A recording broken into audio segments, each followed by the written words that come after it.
Spurs bottle their top 4 hopes by losing 3-2 to a side which goes by them Southampton in there.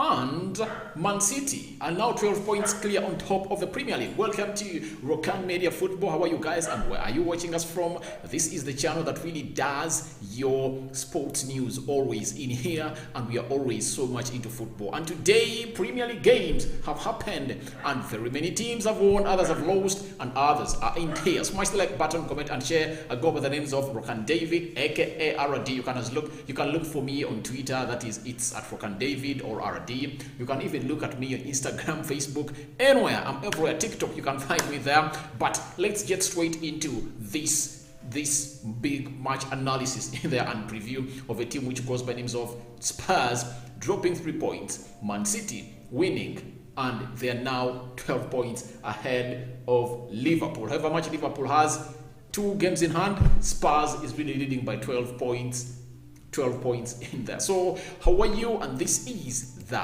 matches. This is the Rokani Media Football in here. Let's get into this. Now today started as any other day. Remember yesterday United failed it rough after failing to get those 3 points, and they drew against the side which goes by the names of they drew against a side which goes by the names of Burnley in there. A shocking result in there, because United have really turned into a team that really plays well in the first half, and they failed to come in up through and do what they did in the first half to do it into the second half in there. So that is Manchester United in there for you. But now United have been favored by Southampton. A team that they are going to play over the weekend has really come out and smashed a team which goes by the names of Tottenham Hotspur. Remember, Tottenham Hotspur led twice, and that means Southampton have come from behind thrice to win against a side which goes by the names of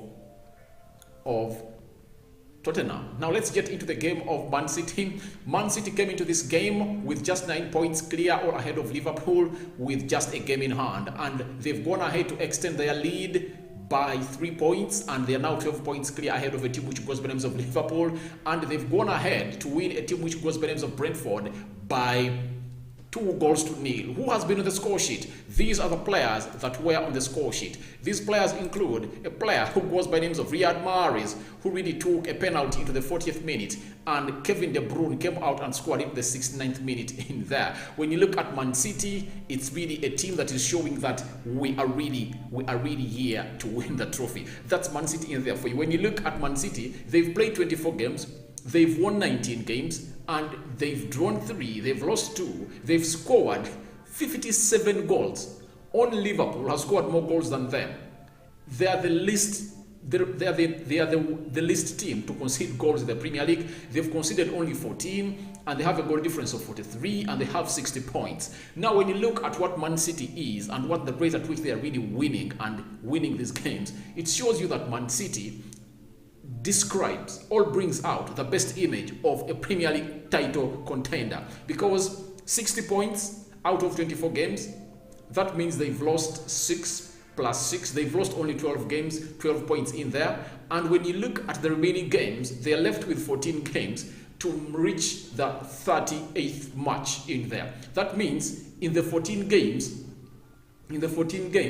they have to only win 12 games, because Liverpool has 2 games in hand, and if at all they win those 2 games in hand, they will be 6 points behind a team which goes by the names of Man City. That means Man City only has to win 12 points, or even go ahead and gate and beat Liverpool to win this trophy. But all I really feel like it's really going to be a very good marathon between Man City and Liverpool, because Liverpool has reinforced its attack by bringing in Diaz. Diaz is really a very good and perfect attacker, and a very good option to come in at Liverpool at a level where you have Mohamed Salah and Sadio Mane in there returning from the AFCON, and I don't know whether they are really going to play, but I do think that Mohamed Salah is already back. But Sadio Mane, today I saw him still in Senegal, and the president of Senegal has really given them land in Dakar, the capital city. He's going to give each player that was at AFCON $87,600 US.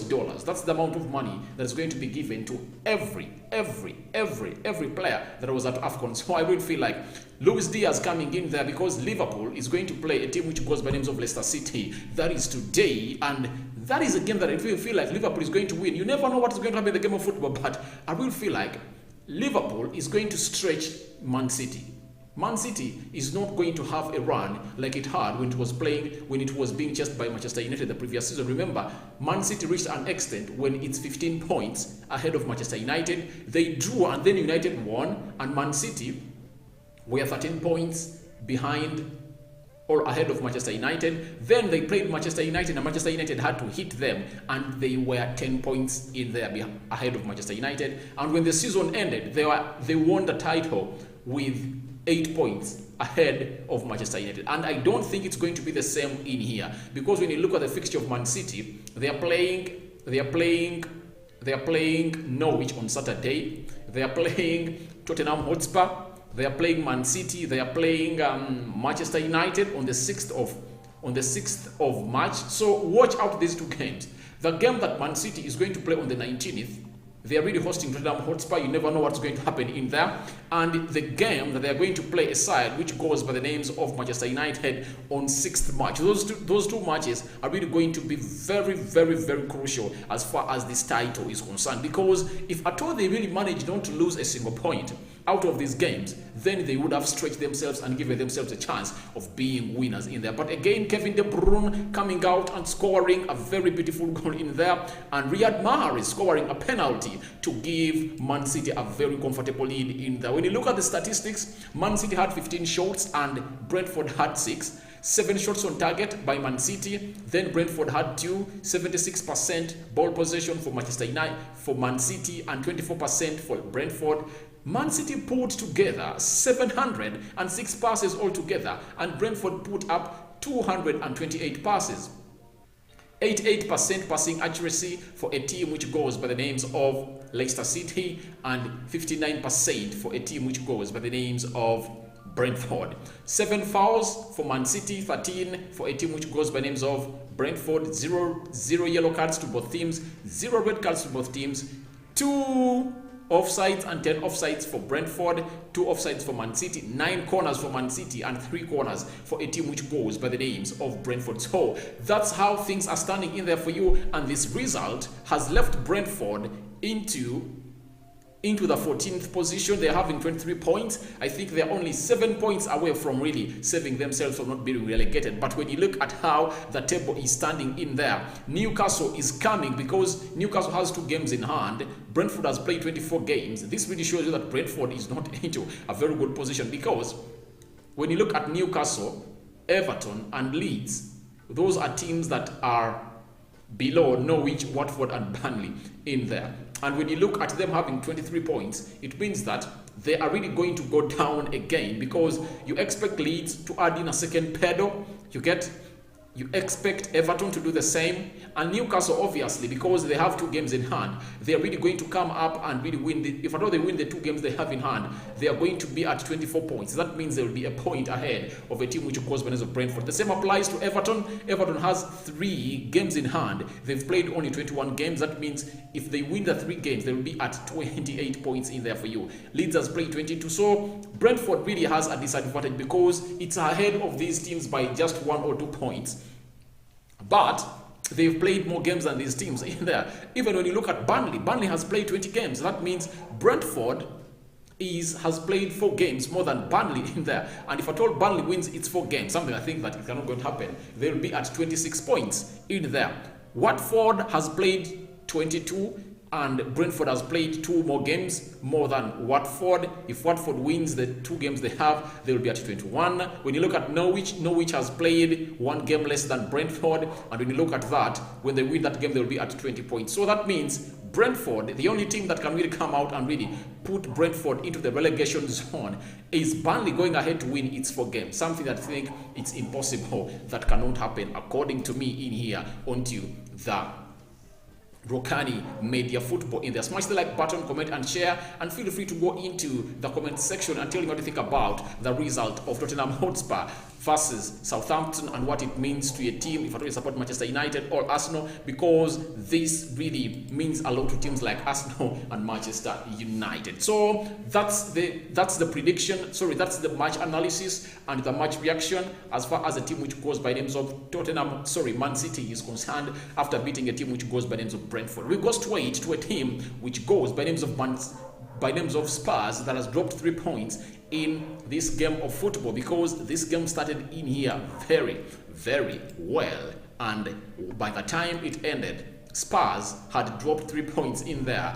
It was an own goal for a team which goes by names of Tottenham Hotspur from a team which goes by names of Southampton in there when they really went ahead to score. Jen Banrek went ahead to score himself. Then Song Hyun Myun, he went ahead to score himself. Then Armando Broja went ahead to really come up and really equalize. Then Song Hyun Myun in the 70th minute, he went ahead to put Tottenham Hotspur ahead. And then Momadi Erignosi in the 79th minute equalized. Then Che Adams in the 82nd minute came up and really put Southampton ahead, and that's how the team really had to go ahead and win this game of football. So it's a shame to to Tottenham Hotspur, because when you're really chasing up for top 4 positions, coming up in such a game when United has played 3 more games and United went ahead to lose to a side which was when Burnley by dropping 2 points, it shows you that the best statement you would have made is to come in here through and win this game comfortably in here. Though at the beginning of the first half, at the beginning of the entire game, Southampton looked a better side. They looked a better side and they really threatened Tottenham Hotspur. And Tottenham Hotspur missed out. It was just a blessing of the Lord, because they were going to be trounced like by 4 goals in the first half, but it really was not on the side of Southampton to be the lead in the first half. But come the second half, Southampton controlled the entire game and Spurs lacked mobility anywhere. You get? And when you look at the way they defended, after going a goal up in the 70th minute, I don't know how Spurs defends, because Spurs defends poorly. They defend poorly, I can really come out and tell you. When you look at the 2 goals they've conceded, you get, because look, what does this mean? This means they lost concentration, because they conceded the equalizer into the 79th minute and the winner into the 82nd minute. That means in a space of 3-4 minutes, Spurs conceded 2 goals. What does that show you? They lost the concentration to the game. Their mind was not onto the game. They really felt like, after scoring that goal, they really felt like, I think they were through in there. And that's not something that you can really come out and say, because you are really facing a Premier League side. And that's what Ralf Rangnick faced, because remember, Ralf Rangnick came in through and Ralf Rangnick came in through and he did the needful. And in the game of Aston Villa, he was 2 goals ahead of a team which goes by the names of Tottenham Hotspur of Aston Villa. And after all that, things didn't go as really provided. And guess what? He failed to know that in the Premier League, even if you are 2 goals up on a team that is 10th place, it can really come out and equalize you. That is something that a team which goes by the names of Manchester United faced. And that same thing has happened to a team which goes by the names of Tottenham Hotspur.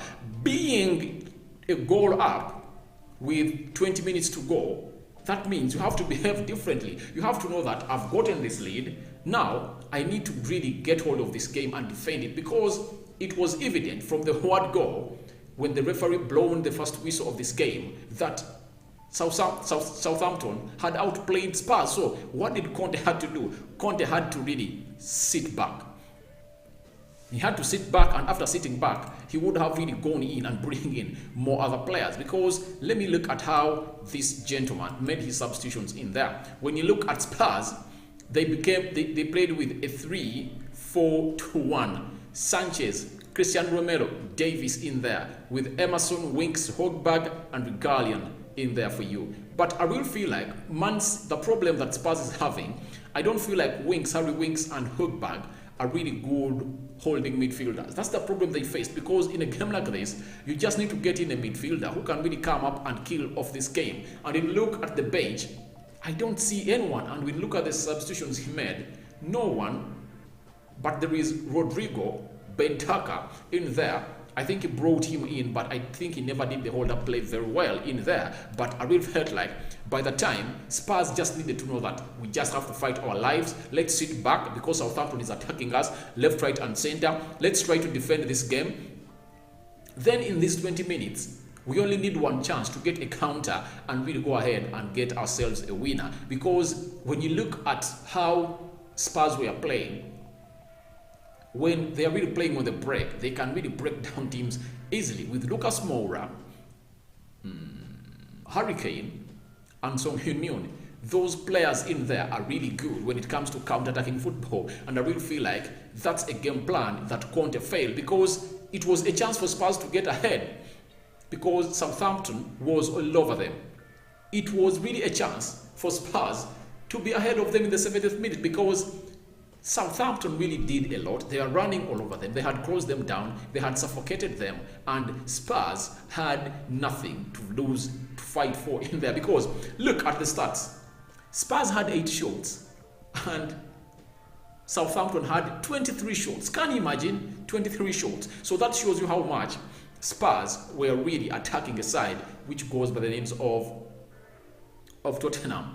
If you are to get the minutes they've played, that is 90 minutes. Let me get my calculator in there.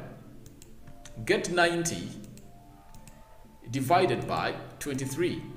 The result is 4. You get? So that means every 4 minutes, imagine this, every 4 minutes, Southampton had a shot on target. Had a shot onto a goal of a team which goes by the names of Tottenham Hotspur. So it shows you how serious this game was and how Conte really failed to do a very proper game reading in there for you. And let's go on shots on target. 3 shots on target for a team which goes by the name of Tottenham Hotspur. That means every 30 minutes, Spurs had 1 shot on target. But it shows you how clinical they were, because 3 shots on target and 2 goals in there. So that means if at all they really had more shots on target, they would have gotten more and more and more clinical. Now, here the statistic. For Southampton, they had 10 shots on target. 10 shots on target. That means every 9 minutes, Southampton had a shot on target. It shows you how much fire was put onto the defense of a team which goes by the names of Tottenham Hotspur. And that means Southampton kept knocking on the door of the defense of a team which goes by the names of Spurs. And as in the Bible, they say that knock and they will open for you. And the more they kept knocking, the more they were opened up for by the defense of a team which goes by names of Spurs. And the game ended 3-2 in there. When you look at the possession, 47% for Spurs, 53% for a team which goes by names of Southampton. And that's it. Southampton had 8 corners, Spurs had 2. So when you are at home, you cannot really come out and put up such a performance. Mr. Conte, when you are home, and you're fighting for the top 4 positions, there is no way you come in here and you put up such a performance and you think that you are really going to come up and survive this. I really feel like it's something good. It's not good news for a team which goes by names of Spurs. It's really heartening, it's really saddening, but they have nothing to do. They just have to keep on doing what they're supposed to do, because all in all, they've lost it all. They've lost a chance to clinch the top 4. I don't feel like this is the chance they had, because if at all they really won this game, they would have leveled with Manchester United at 39 points. Meaning that if at all they really went ahead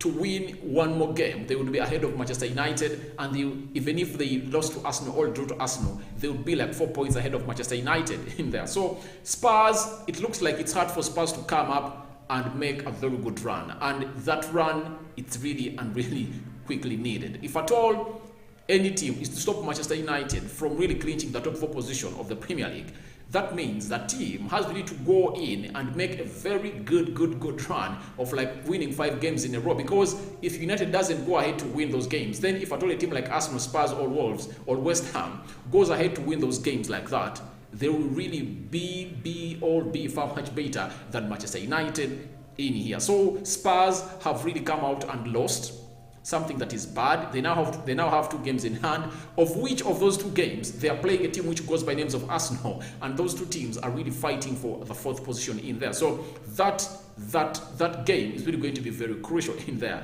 And do you think Spurs will win it? Do you think Arsenal will win it? That all remains into us, and that question will come in at the appropriate time in there. So Spurs are now placed 7th, 21 games played, 36 points in there, with level at Arsenal. Both have played 21 games and they are 36 points in there, and Arsenal has a goal difference of 8, Spurs have a goal difference of 1 in there. Manchester United are at 39 points. They've played 2 more games than any of those teams, so that means if at all Arsenal goes ahead to win all the games, they will be at 42 points and they will be 3 points ahead of Manchester United. So that's how the top 4 battle has really enhanced itself, and I really feel like in this season we are really going to enjoy 2 battles. We are really going to enjoy a battle between Man City and Liverpool, because I will feel like Chelsea is out of this, because even its 3rd slot is not yet confirmed.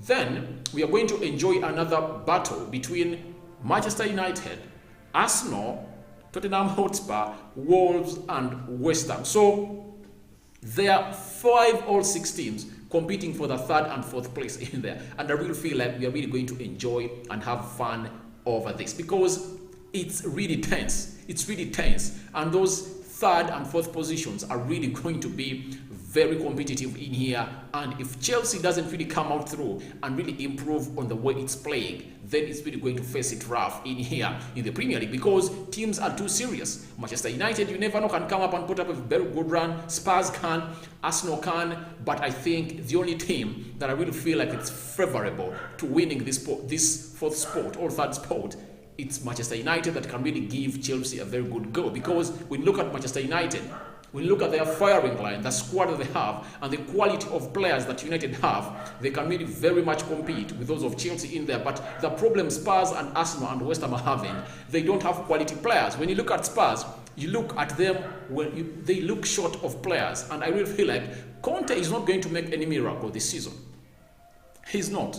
If he's to make a miracle, it's going to be next season, because he has to go in the summer and get in like 3 or 4 signings to really enhance his team. Because when you look at the bench of Spurs, it's really sick. It's really sick, because I will even think that even a team which goes by the names of